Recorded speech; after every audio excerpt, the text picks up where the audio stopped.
Congo, rendez-vous, il y a Peuple Magazine, il y a Banamboka sur Congo 26 télévision, la chaîne de l'unité nationale. Bodagola Nabiso na Congo 26 na canal 366 na TNT na 95 na Easy na 95 na Blue Sat 310. Bodagola Nabiso na YouTube Congo 26 oyo todako senga na ba téléspectateurs bandeko bazali partout bandeko ya diaspora bon s'abonner bon aimer puis bon partager ma vidéo na biso comme la congolais et si kanyo surtout azali na souci ya koyeba makambo ekolo boye zali koleka na ekolo République démocratique du Congo na devoir na biso todaka nango ya ko former informer pe ya ko éduquer ba téléspectateurs salutations na bino nyoso bozui le baku ya kolanda biso en direct na Congo 26 télévision awa na magazine d'analyse des débats na magazine d'enquête d'investigation, dans le magazine de la dénonciation, tout le Congo, dans le magazine d'actualité. Très rapidement, très chers téléspectateurs, côté de l'actualité, il y a une consultation politique, où il y a clôturé par le professeur Eberand, conseiller spécial, il y a chef de l'État en matière de sécurité, en absence, il y a un poids lourd de l'opposition. Où il y a un peu de débat. Est-ce que cette initiative va-t-elle apaiser les tensions au regard de la situation d'instabilité à l'est de la République démocratique du Congo et d'Alimotuna? Entre-temps, en tout cas, dans autre actualité, côté justice va gracier par le président de la République après la condamnation à la peine de mort par la justice militaire congolaise, Marcel Malanga, oui, Malanga, et puis deux autres sujets américains ont quitté Kinshasa pour les États-Unis. Ils ont été extradés aux États-Unis pour purger leur peine. Oui, nous sommes par Tina Salama. Donc, à côté à Qatar, Doha, on nous apprend qu'il y a une discussion qui continue entre les gouvernements et puis les représentants et rébellion M23. Mais on n'a pas donné les liens à aucune communication officielle. Mais on a une information, même si c'est pour parler, Zali. Situation et la République démocratique du Congo, et ça les préoccupations pour Nabiso Awa, la plateau Nabiso à magazine. La Congo, entre-temps, il y a un sujet très important autour ramassé par rapport à l'annonce. Il y a retour, il y a Joseph Kabila dans la partie orientale. Une complicité ou une réponse à l'appel de Félix Antoine Tshisekedi, mais tout les alliés belé dans le bruit face à cette annonce. Il y a une occasion, très cher téléspectateur. Alors, on a un plateau il y a un président Omar Sambou, président, coordonnateur national, il y a Génération Kabila, et puis il y a le cadre, il y a FCC. Et dans le plaisir pour Nabiso Awa, tous les détails. Mais tout le monde sur les téléspectateurs. Kabila, est-ce que dans les provocations, est-ce que Kabila est pour répondre à l'appel des chefs de l'État, malgré consultation? Kabila annonce qu'il retourne à une partie orientale. Est-ce que, ils allaient déjà, avec Félix, mon amour, quand Joseph Kabila a dit il y a affirmation à Malouba. Il y a Félix Antoine Tshisekedi, et puis il y a Jean-Pierre Memba. Ah, on a un plateau, tout d'ailleurs. Il y a mon amour, président Omar Sambou. Génération Kabila, très heureux. Merci. Ndeko Yves Lomba. Voilà. Tout décollé déjà. Commentaire dans l'actualité. Puisque tu ramasses ma consultation, mais mon tour est allé. Est-ce que consultation malgré ma clôture, tu as ticket et donc on continue à huis clos. Bayambaki bateau, tu yoki bayambi bateau mususu il y a FCC, tu yoki. Ah on a qu'à plateau na biso et dans la important quand même au éclairer opinion badagola na biso. Est-ce que vous apaiser ma tension au regard de la situation d'instabilité dans la partie est de la République démocratique du Congo? Parce qu'il y a plein de mon codi, et c'est là qu'au regard, il y a ma tension dans la partie est. Merci, Yves. D'abord, au lobby Boyoki, que consultation est seulement en huis clos, et qu'on continue en huis clos. D'abord, il y a mis balai au lobby Toyoki. Bah consulter bah tout monsieur sur FCC en huis clos. Bon, on a ligné à rectifier nan. Bon, tout le monde est carré, au monde a d'abord des carrés, j'en ai le PPA, d'ailleurs il y a bah figure monsieur sur tout d'abord yoka.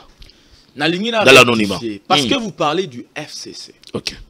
Parce que beaucoup le la FCC, au kolobé la FCC. D'abord to tikali ko prêter attention à bisoter na ba consultation et salimi. Voilà, il faut d'abord ba imboka ba yebayango. To prêter attention à bisoter.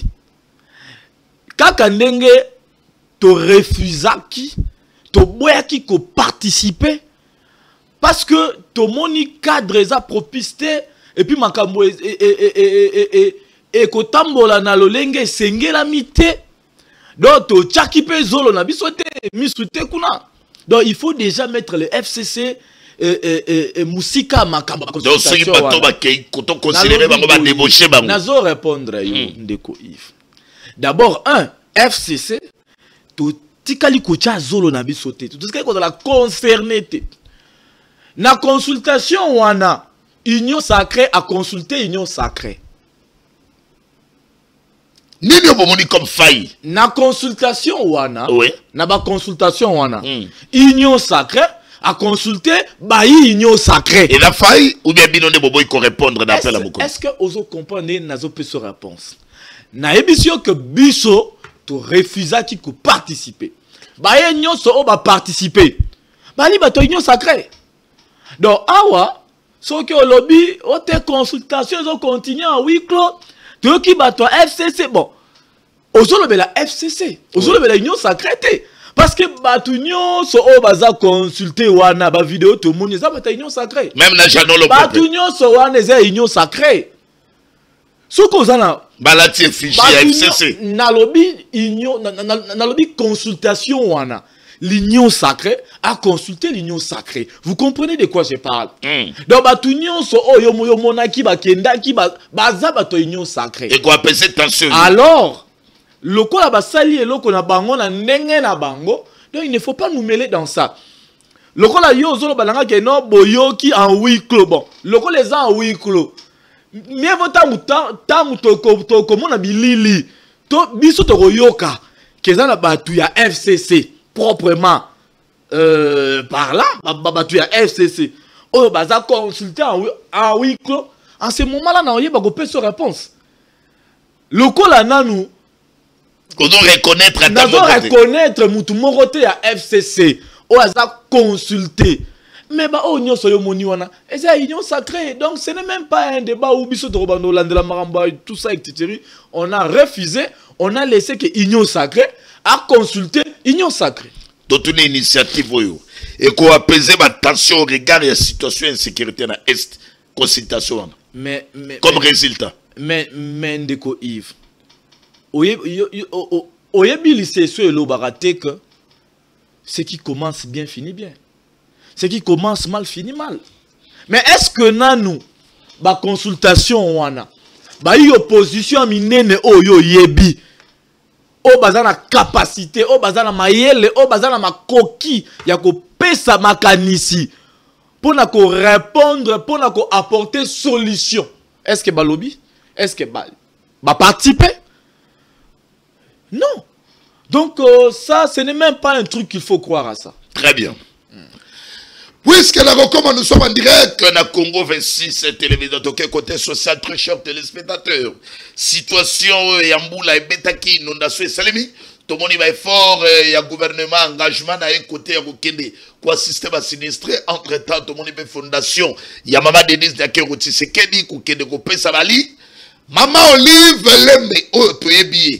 Maman Oya Tika Rabatote, Amona Nara, Naba moment difficile, assistant à peu bateau. Mais chose étonnante, na moment oyo, bateau ba polé limboula, bateau inondation et selemi, ba congolais, ba kinois, ba koufi. Maman Olive, toi qui as ta message à maman.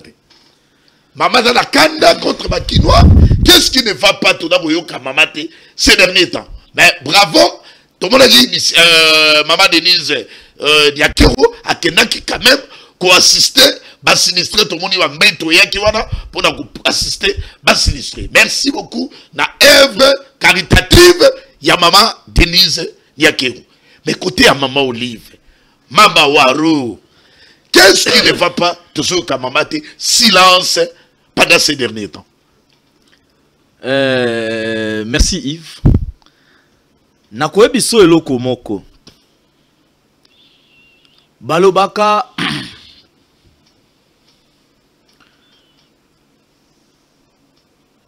omoni mutu oyo azalaka na motema bokabi, mutu azala na motema kosunga, mutu azala na motema kosalisa batindaka ye te. asalaka pete po ba mona ye asalaka pete po andimama pa batu to mindimisa eli koloba nini omoni tango koloba sur Maman Olive yeba été la très distinguée Marie-Olive Lembe Kabila. D'abord, Maman wana a répondaka à tout moment na cri à population. A salaka yango sans compétition. A salaka yango sans komi monisa. A salaka yango sans kamindi misa. A salaka yango sans que batu zela komona ya sala yango. Donc ici, ce n'est même pas comparé. Ne faisons pas de comparaisons. Le colo tuninga sur Maman, yango na répondre yo que, en tout cas, au bon moment, tout comme elle a l'habitude, il y a quoi agir. Maman quoi agir? Agir sakate po batu ba mona ki agir non. Bonne fondation initiative. Na lobby kastika na silisa. Ba oyo pe basali Nzambe aku mama. Nzambe apambola pe bango. Pona motema comme Maman Denise. Na go répondre yo na lobby boye. Otuninga Maman Olive. Bomoni Maman Olive te asala intervention te boye. Na limboli yo boye que Maman Olive à tout moment elle reste attachée à la population. À travers selon agenda naye, selon urgence, selon ba programme. Asalaka yango te po mindimisa. Asalaka pe yango te po batu ba mona ye ka salito, asalaka yango te na comparaison. Alors ce qui agir na nouté yo yebite, to ba kongomani ba yebite planification na ye. Azo planifier nini, à prévoir moment nini, ngonga nini. Mais ba on peut anticiper yango, ba on peut intervenir dans la situation et comme le peuple. Nzambe apambola bango.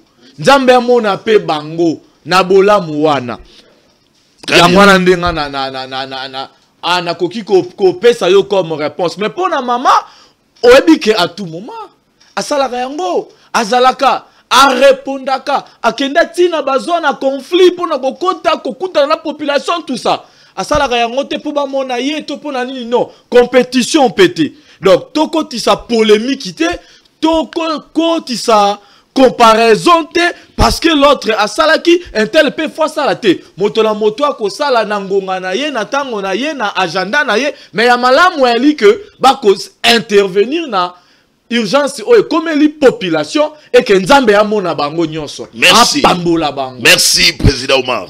Parce que dans mon otikal nango mingi, ils ont un mabete to tunika par rapport à maman, to ebi action na edaka, asala yango régulièrement. Problème ezate. Maman zaopi. Ah bon, azali non. Maman azali. Maman azali non.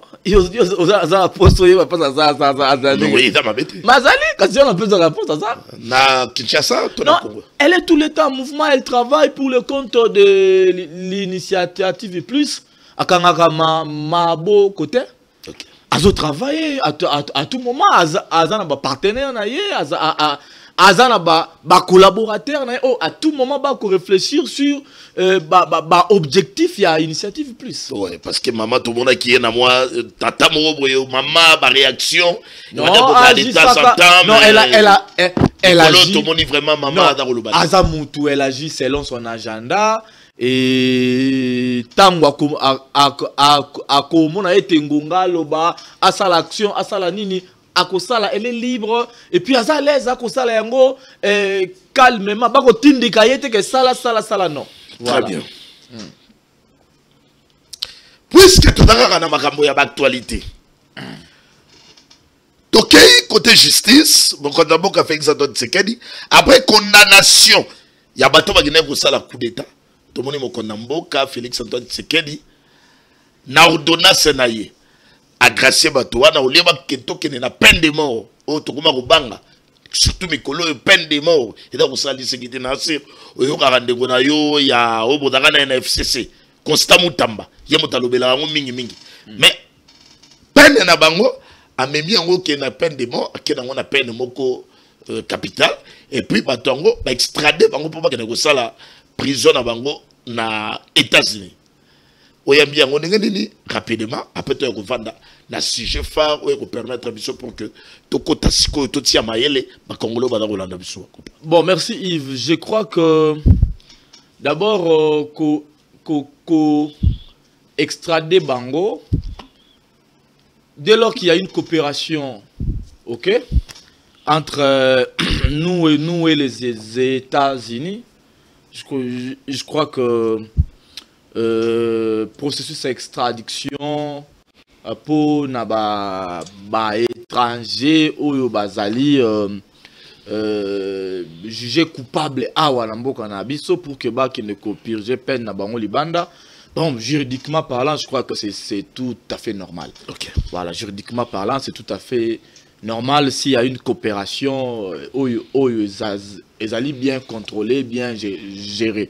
Et puis aussi, pour la peine de mort, je crois que peine de mort, ils allaient toujours dans le processus et l'andaka. Voilà, ils allaient vraiment toujours dans le processus. Donc, peine de mort, ils allaient rater que peine de mort, on vous prend. La mokowana, on vous exécute par fusillade ou par pendaison. Non, il y a des recours jusqu'à arriver au niveau du chef de l'État.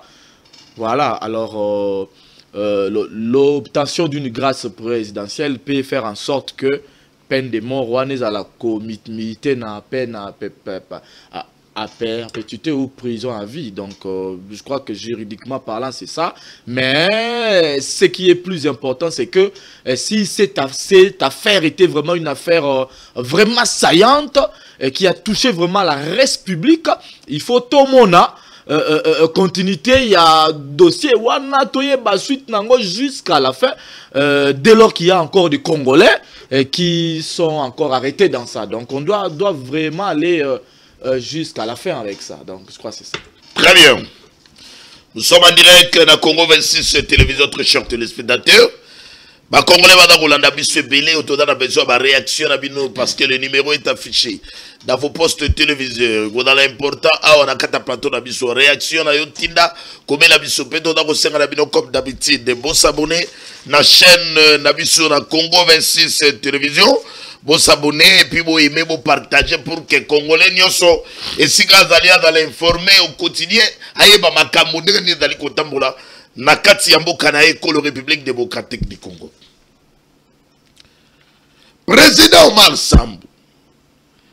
Oh to bengela ki awa na kati ya plateau, bonga na ngwe koki.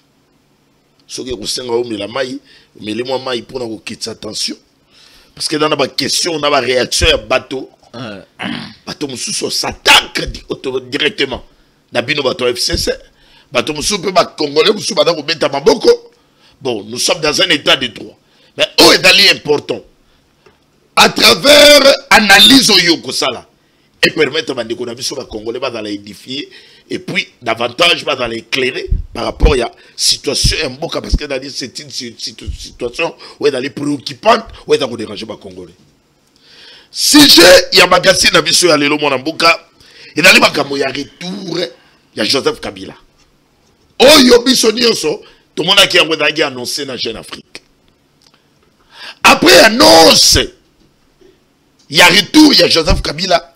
Toye komona Olivier Kamitato, il y a côté déjà annoncé biso lobi.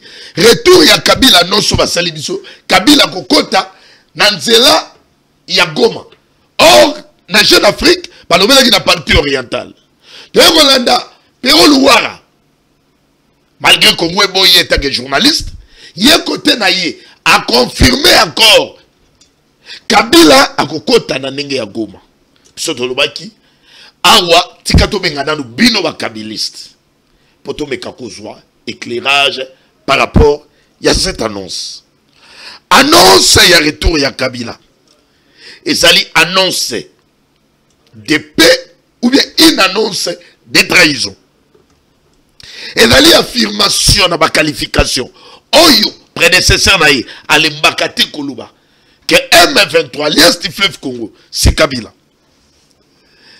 Et ça les provocation contre le régime actuel, parce qu'il y a Kenda nae pendant une année que nous revendons singa que vanda et comme si quoi remettre la somme comme annonce ou bien dali une réponse n'appel ya mokonza mboka oyo à ça l'appel na cohésion nationale malgré bino boboya qui peut-être Kabila étant que prédécesseur ya mon mboka Félix Antoine Tshisekedi a koki kondima appel naï motuna liboso d'abord cette annonce il y a retour ya Kabila na partie orientale. Comment koki kosala interprétation sens il y a cette annonce. Comment tu peux jouer et pour t'aller kosala yon ndenge nini tango bato badali ko analyser négativement. Merci Ndeko Yves. La question elle est pertinente.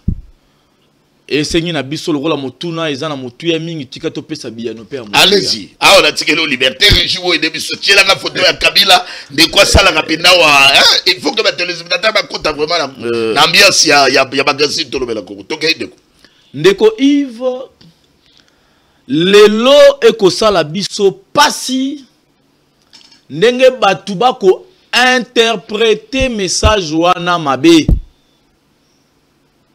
Batu bako lobela yango na ndenge ya mabe, ça fait très mal. Ata soki batu misusu bako sala tout batu peuple boya Kabila, peuple bo aïna ye tout ça. Mais lelo ba imboka na etando ike oyo nga nazali lelo, il faut ba ye ba vérité sur message wana. Il faut bailler ma vérité. Vérité sur message. Oh là là là, je suis très content parce qu'il faut bailler ma vérité. Il faut bailler ma vérité sur message wana. Tangu ba mboka bayoki président Joseph Kabila Kabange. Alobi nazozonga. Nakobanda na partie orientale. Nakolobango na français kaka. Il a dit je commence par la partie orientale. Oui. Na sepelara mingi na baimboka congolais, ba kongomani po bato maele ba komi ebele. Ba ebi différence entre verbe commencer na verbe installer ou s'installer s'il faut le dire.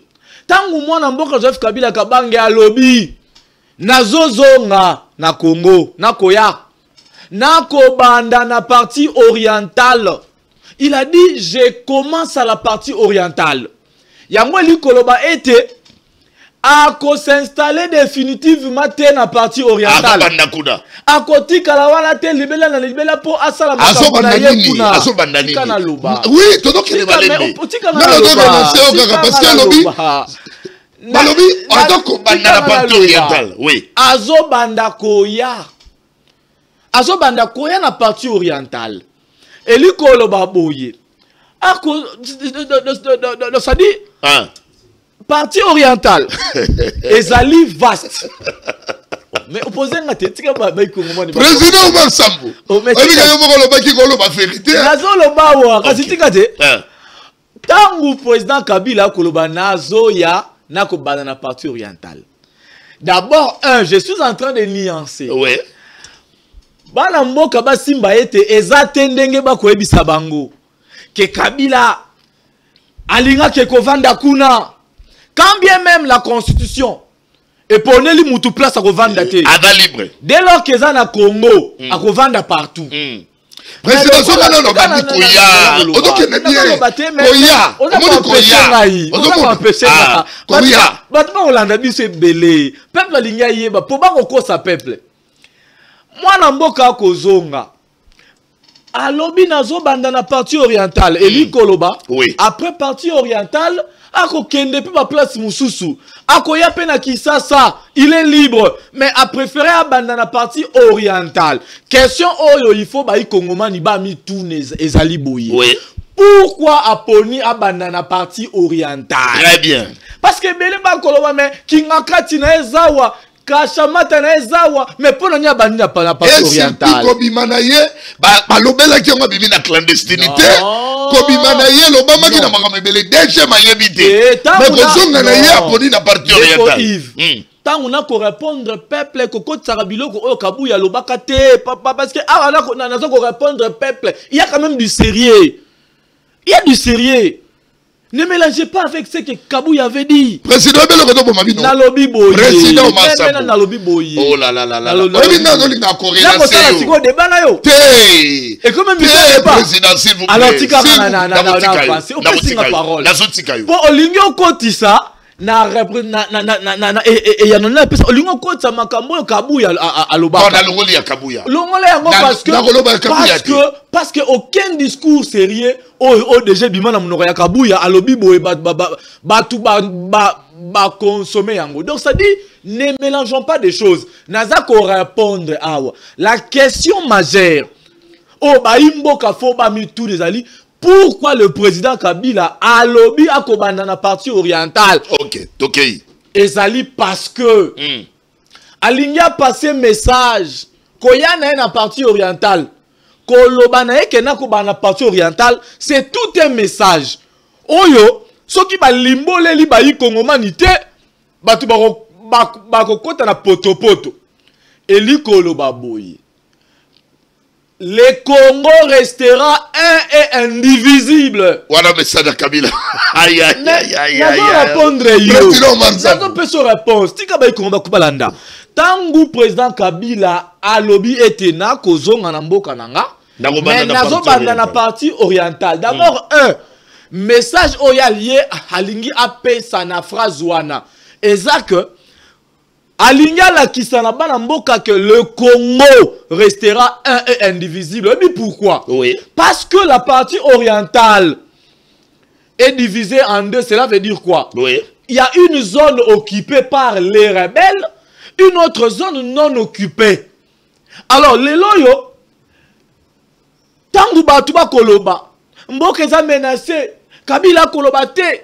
Mboka eza boye, Kabila koloba te, avanda, bako menacer c'est biso, muto koloba te, aza complice. Mais lelo tango ebisi bino kena koyana ko bana partie orientale. Batu babandi, pourquoi na partie orientale? Non. Alingi ala kisaka kake, Congo restera un le indivisible. Congo est un et indivisible. Donc étant congolais, étant un citoyen, étant un ancien chef de l'État, il a préféré qu'on quitte la partie orientale après qu'on la partie Moussoussou. Parce que Tangouya atika ki pouvoir, atika ki Congo, na ba limite nyon sondenge colonie etike la biso. Donc lelo partie orientale, et ça la zone occupée par les rebelles. Et ça la zone non occupée, ça fait partie de la RDC. Et lui, comme un ancien chef de l'État, il a choisi de débarquer d'abord là-bas pour que ça a été à considérer partie wana, partie orientale comme partie Nenge ya tika ki yango. Donc awa, oui je shit. Ok. Awa, batika kokosa peuple. Peuple kolanda bato bako kosa yote. Bako limbola discours wana mabe, pourquoi Kabila poni kaka? Mais oui, botuna bango. Tangu Kabila bandaki koloba te awa. Kaka batu wala babande koloba nini? Bako menacer mboka, Kabila koloba te. Mais réponse ya Kabila eza nini? Nakoya, nako banda na partie orientale. Très bien, merci. C'est pour dire que même cette partie-là, que ça soit celle qui est occupée par le rebelle ou non occupée, ça fait partie du Congo à la limite. Il y a colonie, ndenge batike la biso mboka, et puis ndenge président Kabila atikaka pouvoir. Merci Mwanamboka, président Omar Sambou, ba Congolais badarola na biso en direct da Congo 26 télévision. Dans le bagui annonce ya retour ya Kabila, Kabange ou annonce biso. Est-ce que d'aller à la recherche de paix ou bien d'aller trahison? Ou tout na on est d'aller pas mater na tout na yo. Yo mo lobi tang batuni Kabila alo bagate pour nini? Kabila lobi 2 fois. Mais la liboso lobi alobi mabe. Voilà, selon yo, selon Batu, oh, bah, vanda qui va venir. Tu vas reconnaître comment il bananga. Non, mais, Yoka. Bon, alobi, président. Na l'intimidé pas tirer président. Basi d'Afrique, baligi baya, baya ko soutenir biso. Kabila lobi baya te, makamuna biso et da biso na biso. Kabila komi kolumba. Kabila komi kolumba. Président. nako kopesa qui est après dans Robaxas nako kopesa ya no eza na musique moko ou eza na style moko ya musique o bandeko o ba ko kamba biso mingi lelo ba tche eza ya ko interpréter nyonso ya kabila mabe nyonso ya mabe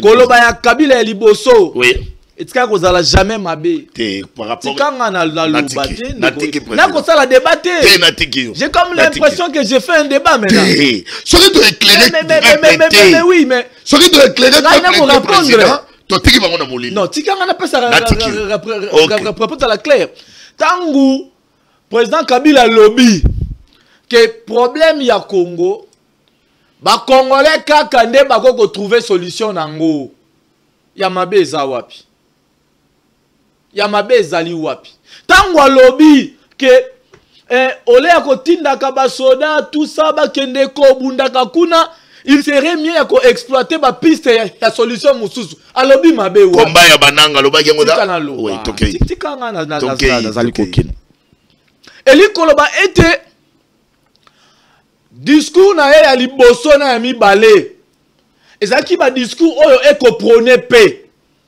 oyebi suite nango eza nini suite nango ezali oyo auti koloba na Jeune Afrique suite na ye eza nini eza ke na kozonga pona ko contribuer ensemble na bandeko nyonso oyo ba koluka solution sur paix mais c'est ça la suite okoloba ete awa kozonga na ye ezali na raisonner mais c'est ça tango lobi na discours ya liboso que les problèmes des Congolais ne peut être résolu que par les Congolais tango lobi li susu que il faut qu'on exploiter ma piste susu ya solution pour que la paix à l'est du pays ait régné zala aye na Jeune Afrique alobi bon ngamorona koya pour na contribuer ensemble na bandeko nyonso o ba ina mboka o ba ko luka pe président Omar ya mabezali président Omar considération nino bino bozalaka na yango na ba M23 baza banani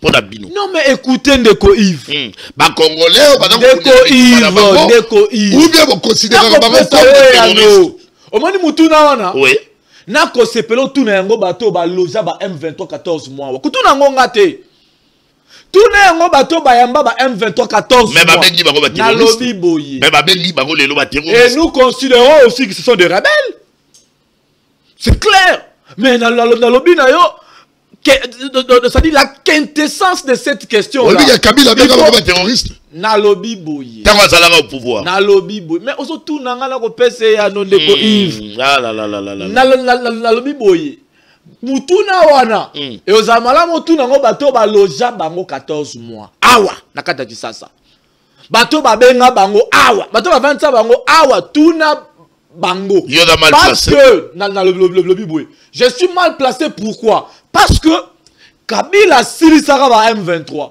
Kabila kangaka bango ils ont été tous graciés babima ils ont été invités ici 14 mois prise en charge awa na mboka oyo siko yoko tuna ngai tuna batuana kasibino kolobeli bakaba ba congolais to solo la mo entre biso na biso ba congolais bato bino bokanga sikoyo yo tuna sikoyo bato ba bengaka bango 14 mois ba bengaka bango na statut nini ya ba congolais toté kokina wana te ah ya Kabila yango nazongisa parce que aujourd'hui nous sommes totalement accusés. Batuba ko linga ko potabiso potopoto mais batuba ko bosana ke régime de yamba bango 14 mois. Imaginez Batu Kabila silisi a défaire bango. Batu Kabila kangi na ndolo awa. Bino boye bo bimisi babango bo invité bango bo vani na bango awa bo libérer pe bango siko oko tuna nga na peso réponse ni tuna bango tout ce qui s'est passé là na statut nini parce que ceux qui bazala qui ba étranger lorsque jugeant qui bango il a fallu qu'il y ait extradition ceux qui coopération entre mboka na biso na babamboka na bango mususu. Tant que pouvoir oyé, ba libérer bango, ba tiki bango awa tout ça, na quel statut? Accord botikaki. Accord botikaki papa, accord en 2013 2012. Accord mon botikaki wane komi au bas soit sécurité. Yves, oyebi principe ya Yves. Parti ouest. Yves, oyebi principe à tabula rasa te. Ce qui, si par hasard, même par erreur. Accord. Si par hasard, même par erreur, on a laissé quelques accords, tout ça. Mais le pouvoir qui est là, le principe de tabula rasa, pour tout accord, Oeza, dignité à cause là. Non, attends. Attends. J'ai dit c'est ceci. Vous accusez trop les autres. Régime-moi quoi accuser Batumingi et qu'on charge Batumingi. Mais la vérité, pas qu'on bombe yango. Voilà pourquoi dans le lobby, on a question, on a tout le monde bateau, bomba bango 14 mois. Président Tokende, Mitunezali. Mais à la question de la paix. Président Mitunezali. Oui, Tokende, merci. Président. Ah là là là. Mitunezali. Nako melama inayaki. Melama mai. Président sala kayo ndenge nini lelo yo. Osobeta lomoko na poitrine. Je suis kabiliste. Kabila a organisé 3 cycles. Il y a une élection en école République démocratique du Congo. Donc en 2006, Abbé Maloumal, paix à son âme, à Tsigibiso. Donc en 2011, Ngoï Moulunda, il se retrouve en prison. Donc en 2018, Nanga, a commis rebelle. Quelle image pour Kabila, il a 3 cycles où il a organisé l'élection. Êtes-vous erré? Ou bien donc on a que bateau yo Kabila zoa pour que ba organiser l'élection, bateau on a fabriqué par Kabila, téléguidé par Kabila, et Félix aujourd'hui a raison que le Bakalier de fleuve c'est Kabila. Merci Yves. D'abord les individus que vous avez cités, bateau yo Tangi. Et le président Kabila tende mutaza maître et a pensé na bango. Na personne réponse à liboso ya ngwana. Batu nyonso yo uti ko tangela nga wana. Et le président Kabila tende aza maître et a pensé na bango tout ça. Ils sont libres, ya ko réfléchir. Mabena malam, bango moko. C'est pas le président Kabila. Ce qui le président Kabila travaillait qui na bango pendant qu'il était au pouvoir, c'était pour des raisons liées à l'État, pour des raisons étatiques. Et ça que, travailler qui comme Bana Mboka, comme Batoua Baroko apporter un plus na Mboka. Mais ce qui est l'autre lobby, Batoua va décider qu'on réfléchisse autrement. C'est pas le président Kabila Ndaza mettre à penser na bango. C'est pas. Aujourd'hui, et donc ça l'image quelque part. Non. Président Seni a commis rebelle. Président Seni a commis Kofinga. Président Moussoussa. Si qu'on a répondre. Ce qui est au salir, pour Batouana, Basui Banzela la bango. C'est que décision ya Jean-Jacques Mamba. Oyo le loi kotanga manaba rebelle. Il faut salir Bemba. C'est que le Wankacha. Oh, baza bansi à IDPS. Il faut salir IDPS. Tona mutu azana mutu nango. Non. Pourquoi ba décision à batu misusu et ko salir bato ba travailler na bangote to bato abazala ki ba autorité na bangote mais seulement bato yo ba travailler ki na président Kabila. Ce qui à la longue mutu a décidé na banzela na ye. Et qu'on salir na nini. Arrêtez de comparer les comparables. On donne sa chef de l'État, on a adhéré à parti politique, on adhère volontairement et on quitte les partis volontairement. Écoutez, écoutez, il ne faut pas dire ça. Parce que ici, vous parlez d'une chose et son contraire. Tangu yo koloba, bato kotanga wana. Parce qu'ils ont servi l'État. Mamba zalaka na ninamboko. Autorité na ye lelo azana ninamboko. Mais pourquoi vous allez refuser? Pourquoi bino boza kolinga bo potaka Kabila? misusu nde basantu. Ah, soki na nanga to tanga arimagia. Il n'y a pas de souci. Voilà. Ce n'est pas le président Kabila ndaza maître ya réflexion batuana. OK. Ngai tozano awat. Naza Kabili c'était. Ndekola ngai petit. Azawat. Aza Kabili c'était. Jean-Cher de Chiben. Azawat. Et belé bazawat. C'est pour dire que Batouba qu'on réfléchir selon Bango. Chacun est libre de réfléchir. Très bien. C'est que Kabila.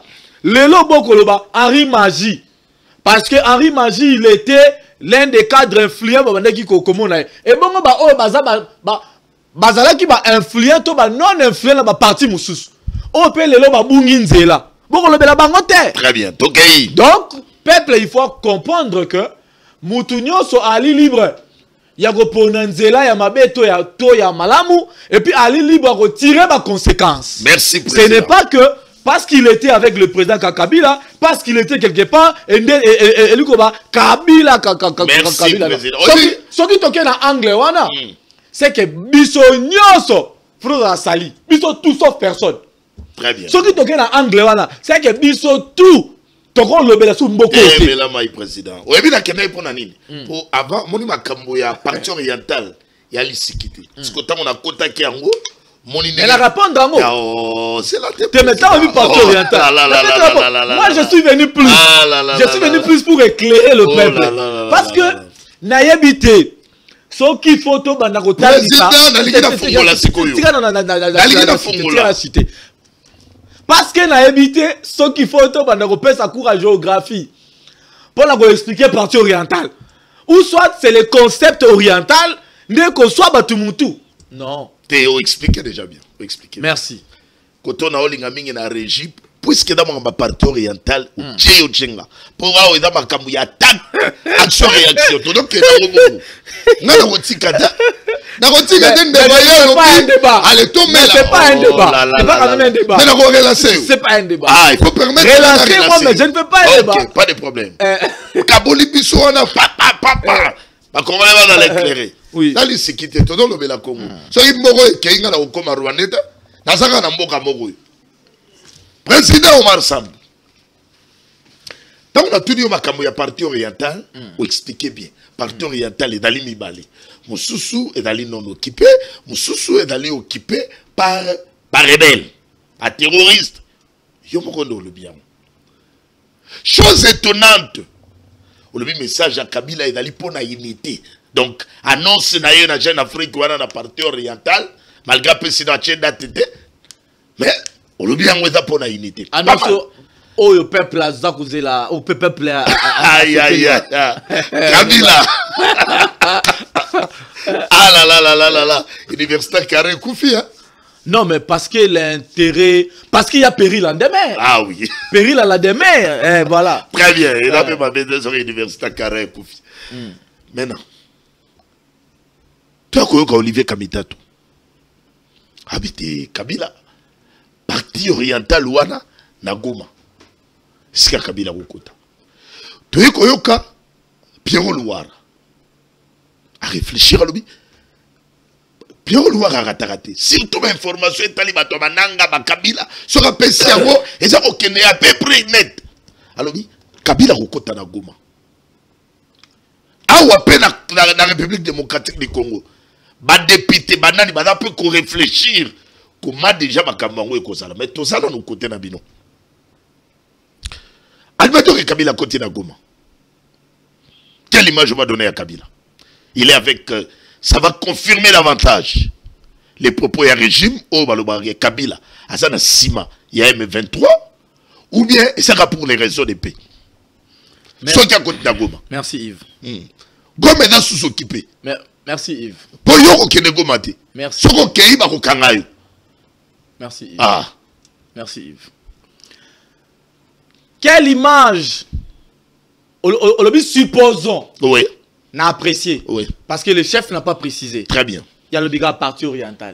Mais comme on suppose, c'est bien. Kamita toi lobby, bato lobby. Non. Kamita tout je vais arriver. Je prends d'abord le lobby supposons. Oui. Toi qui communiques mon côté FCC et contredit position je réponds. D'abord bon, il serait mieux n'abandonner Kamitatou. D'abord Monsieur Kamitatou est libre de réfléchir à sa manière ou libre de retenir discours mon selon yé. Il est libre. Dès lors que Azali porte-parole, il y a président Kabila Té. Chargé à communication a été que je salue Maman Barbara Nzimbi en passant. Dès lors que Ali, président ou coordonnateur, il y a FCCT, que je salue en passant, Excellence Raymond Tibanda Tungamulongo. Dès lors que Azali, na même statut na Mama Waro, que je salue en passant, la très distinguée Marie-Olive Lembe Kabila. Après cette information, population Yambango. Aza libre, il y a qu'à réfléchir na manière na y a qu'à argumenter. Il y a qu'à préciser. Na lobby boye. Il est libre. Na manière na y. Ça c'est tout à fait normal. Ça n'engage que lui. Pourquoi le régime, pourquoi les gens vont beaucoup plus tomber sur Kamitatou? Pourquoi les gens vont prendre ce que Kamitatou a dit comme si c'était Ramon Chibanda, Excellence, Tungamulongo qui a lobby bongo, comme si c'était Maman Barbara Nzimbi, comme si c'était Nani, non, il est libre. Quand il débat est pas oriental, na lobby boye. Oui. Dès lors que la personne en question n'a pas précisé, à lobby, je commence par la partie orientale. N'appelle la rola mukape. Nabibo, Kalemi. Yopo la muka. Olobi, Ouvira, Boutembo, mais ça biaise où? Goma. Et ça la débat. Goma. Si qu'on a une supposition, ok, Kabila continue à Goma. Supposons. Mais écoutez. Vidéo moi vous avez succès. Laissez-moi parler. Kabila en tout cas la supposition. Oui, mais peuple lingara peuple lingara président Kabila mingi. Goma. Peuple pourquoi tu supposé ndenge yo supposé? Parce qu'il n'y a aucune précision. Alors, supposons qu'il y a Kotina Goma. Très bien. Nous allons répondre sur image. Ok. Est-ce que na Goma ba Kongomani bazana te? Est-ce que na Goma tolo ba ke bato ba ko vendre siko na Goma ba susu ba bande ko na biso te? T'es autorité de l'État za ko titika na pas sa réponse. Mais les gens qui sont là, baza batu ya l'État, batu ya peuple, batu ya l'État, bali ba compatriotes. Est-ce que na Goma tout celui qui est là-bas, Aza rebelle. Bon, one élément liboso. Des deux. Nazo répondre.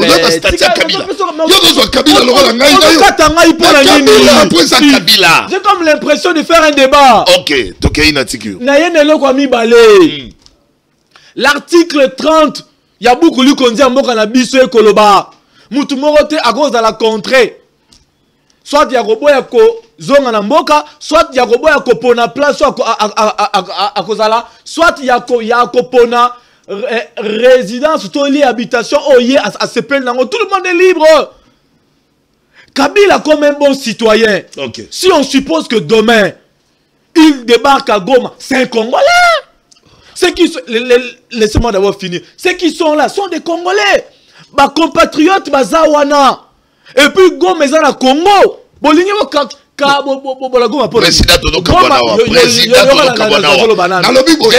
autorité de l'État na Goma te. Précisez bien. Kabila a droit la sécurité, la protection. Vous savez que le président Kabila est un ancien chef de l'État. Oui. Un président honoraire. Qui a l'obligation? Il a l'obligation de considérer la République n'a pas limite oyatike la kayango. Mais oui, Kabila tika pouvoir comment? Kabila tika Congo na 2 345 km². Tika na loba. Sauf qu'il est l'eau. Sauf qu'il est l'eau, le président Kabila a considéré Gomate, a considéré Bukavu, a considéré Boutembo ou Virate, ou soit toute la partie orientale à considérer Ngote. Bokolo Banini. C'est lui qui a produit pour la toute première fois dans Canabiso la passation du pouvoir. Il l'a produit. Et c'est lui qui est censé considérer les Congo na monnaie et nango. Soki lelo. Nazo pe sa réponse. Soki lelo. Si on suppose qu'il débarque na Goma, c'est normal, c'est un Congolais, c'est un citoyen. De la même manière.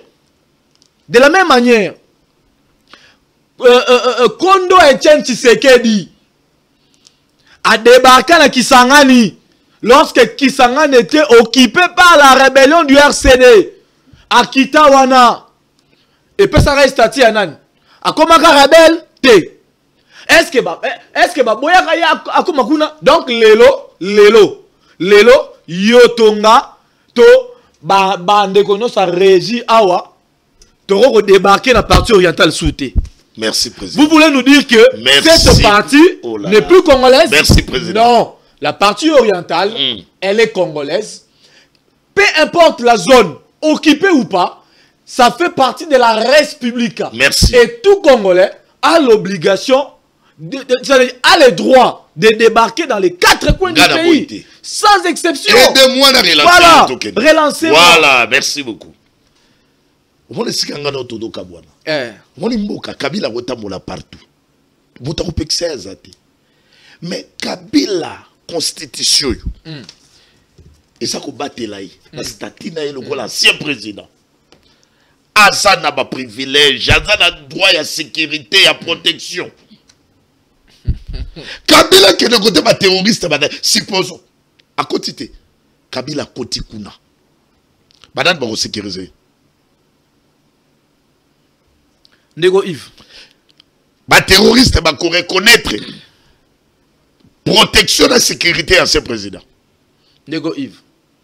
Un ancien chef de l'État qui a le soutien de la population, de ses compatriotes. Sécurité ni no luka. Sécurité ni no luka. Asana peuple. Peuple a dit que c'est un homme de paix. Aïe. Bon, moutou a pensé ma bé pour naïe, alobi bon, comme aïe, na kangaye, na salaye boy. C'est que moutou a ligné intérêt mbokate. C'est clair. C'est que moutou a ligné intérêt yambokate. Donc Kabila c'est un citoyen. Oui. Il a l'obligation, excusez-moi, il a le droit de débarquer partout dans les 4 coins du pays. Mais si m'a eloko moko. Oui. Alobi na jeune Afrique que je rentre nazozo mboka nanga pour contribuer ensemble na bandeko nyonso na likanisi ya ko ramener paix, solution sur la paix. Si yo oko réfléchir to batu ba ko interpréter mabe pona nini. Soki lela kiti na Goma, supposons to ouvrir Boutembo, Likasi, a kiti place so elinga kita. C'est pour quelle raison? C'est pour contribuer sur la solution de la paix. Voilà pourquoi il a dit, je commence. Donc, nazo bandawana, après, nako kende ma place mususu, et partout où je passerai, c'est avec un seul objectif, contribuer à la solution pour amener la paix dans notre pays. Qui menace la paix dans notre pays? Ah, Yves. Qui menace la paix? Mais la paix est menacée, d'abord, par une très mauvaise gestion. Ah là là là. D'abord, très c'est bien, ça. très bien. La paix est menacée. Mauvaise gestion, madame. Il y a régime. Mais d'abord du régime en place. Ok, très bien. Président Coquille. Réponse Wana déjà. Réponse Wana. S'il vous plaît, Oki Bisangaï. Réponse Wana, on est déjà d'accord. Réponse Oh là là là là là. Je ne débat pas. Président. Ah là là là là là. Lorsque il y a une mauvaise gestion, la paix est menacée. Très bien. Sans oublier l'option, il y a menace Moussoussou ya ba mboka oyo menasaka biso.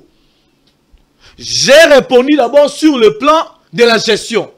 Une mauvaise gestion est une menace pour la paix. Ça, c'est d'abord un élément très capital. Quand vous parlez de la mauvaise gestion, on voit qui? Oui. Mais non, oui. On voit les gouvernements, on voit les pouvoirs en place. Très bien. Quand les gens ne mangent pas, les gens ne sont pas sécurisés. Quand il y a une mauvaise gestion en totalité, est une menace pour la paix. Tout le gouvernement, ceux qui t'occupent, tout le monde Félix. Mais c'est lui le garant du bon fonctionnement. Merci, Soukawa. C'est clair. Soukawa, le président. On dit que tu savais mon tour. Non, débat au bête. Non, j'ai débat. Il analyse au débat. Dans la tournée aux questions à guise de connaissances. Oui. Azoya à la recherche, il y a Kabila.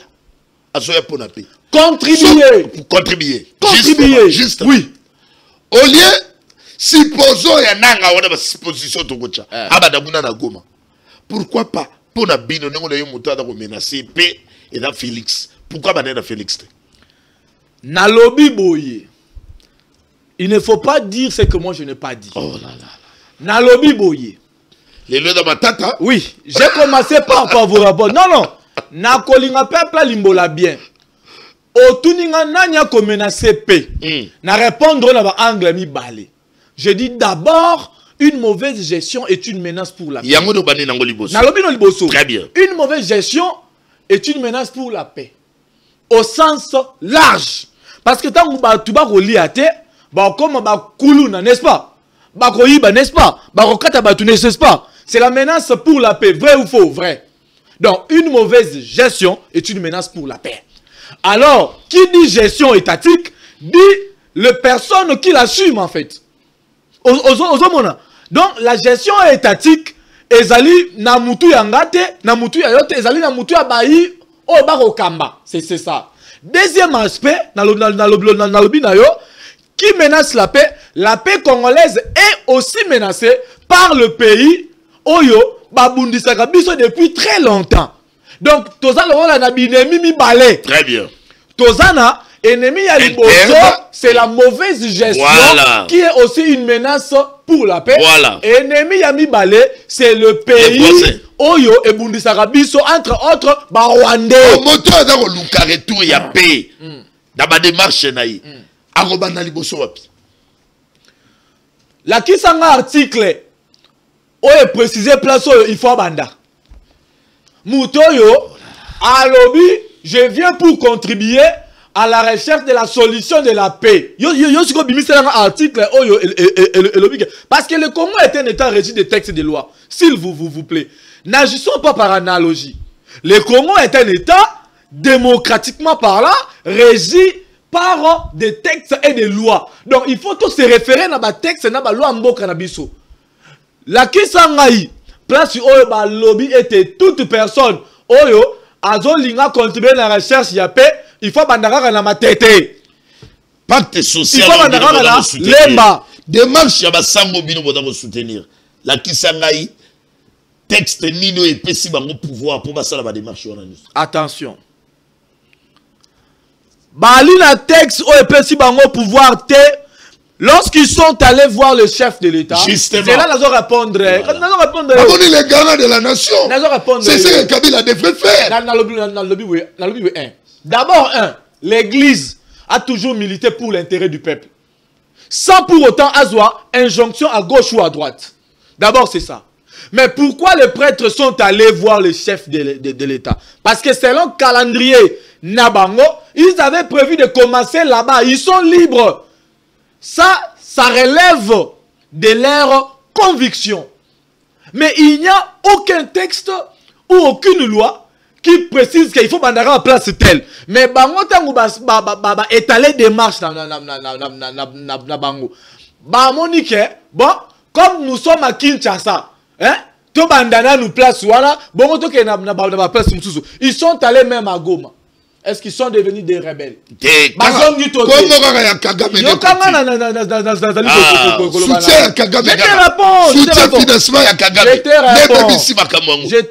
que ça fait aussi beaucoup de bruit. Je te réponds.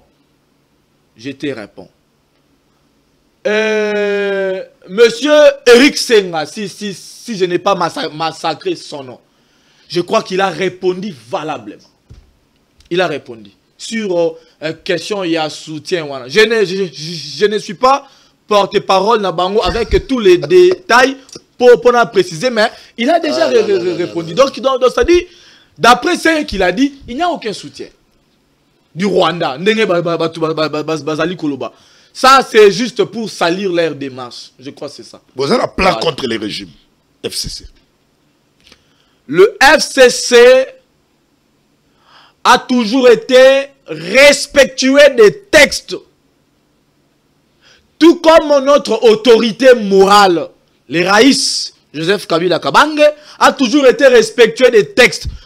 Ce que la Constitution n'a pas dit, tout ça la yangote. Ce que la Constitution a dit, c'est ce que nous allons faire. Alors, comme la Constitution empêche qu'il y ait un plan machiavélique contre les pouvoirs, on aura en aucun cas un plan machiavélique. Si on aura un plan, ça sera un plan constitutionnel. Très bien. Très rapidement, très chers téléspectateurs, dans ma message, il y a ma réaction, il y a ma élu du peuple par rapport, il y a annonce, il y a retour, il y a Mwanamboka. Kabila, la partie orientale. Donc, la première réaction, il y a un député national, il y a, comment il s'appelle encore, Jean-Marie Loukoulas. Alobi, Soki Kaka, Kabila, Ameki Kokita, na partie orientale, Akiti na Goma, Yako initié action na niveau ya parlement pour que Kabila va retirer ba privilège na ye état que sénateur à vie et puis on va la poursuivre dans la justice. Ce qui kaka Kabila miki. Alobi Soki Kabila meki. Oui. Akopese na nengeni souhaitant que initier action. Oui. Voilà. D'accord. D'abord ndeko yo tangiwana. Depuis comment député a initié action nini na parlement wana nanu action nini depuis le peuple a ça y mandat a initié d'abord action nini. Ça c'est un. Deux, ceux qui a initié action T, je comprends pourquoi, parce que Ayebi to a maîtrisé constitution T. Je me réserve à répondre dès lors qu'il a agi et puis façon na ye ya ko répondre to ya ko lobelo ko wana, ça démontre quelqu'un qui n'a aucune maîtrise ya constitution na biso. Alors je ne vais pas tomber dans un débat de cas niveau. Je ne vais pas descendre trop bas. Président. Donc j'ai donné une réponse. Peuple a tout na ye nanu hein banda comme député a initié action nini pour l'intérêt ya peuple. Un. De deux, est-ce que attendre ka constitution, est-ce qu'il y a un article 30 oyo ko senga ke mutu surtout azana droit au kende kita personne kita, ça c'est du populisme. Quand vous êtes incapable de travailler ya rosala maramboube na poste bacheyo okomi ko lukomi sepelisa chef de l'état à mon ayo, c'est temps révolu. Je me réserve de m'engager dans vous êtes libre il y a que se réserver, mais président Omar Sambou, est-ce que yo mo dans mon ateke parti oriental wana et il cause la danger pour l'avenir de Kabila face au régime actuel. Ce gars qui type dans la Goma. L'objet peut-être ma surprise pour ce inattendu. Mais ce qu'on a en anglais, pour le président Kabila, quand il parle de la partie orientale, il est dans un processus de contribution à la recherche de la paix. Wanabino. Il va déjà, oui. Annonce wana régime nenge dans les langues. Yo mo do mona teke dans dessiner avenir sombre. Ya Kabila ce qui a osé ya kitana Goma. Le Congo est un état démocratiquement régi des textes et des lois. Si les gens veulent nous faire réfléchir selon eux, si les gens veulent gérer le pays sur base de réflexions épileptiques, c'est leur problème. Binote. Non, mais le Congo est un état régi des textes et des lois. C'est que beaucoup lui continuent à biso et l'obité tout ça dans mon boîte. Parce qu'on dit chez nous, c'est que la loi n'a pas dit. Que veut Kabila pour les Congo? Très chers téléspectateurs, c'est par ici que nous mettons fait pour aujourd'hui. Bonne suite des programmes sur Congo 26 Télévision. Tokutani Namikole Dalikoya. Attends, que veut Kabila de la fin, on peut que veut Kabila pour les Congo? Aligni Nini, Kabila. Tokutana. Toujours dans le président ensemble. Bonne suite des programmes sur Congo 26 Télévision. Toto Ligue de votre.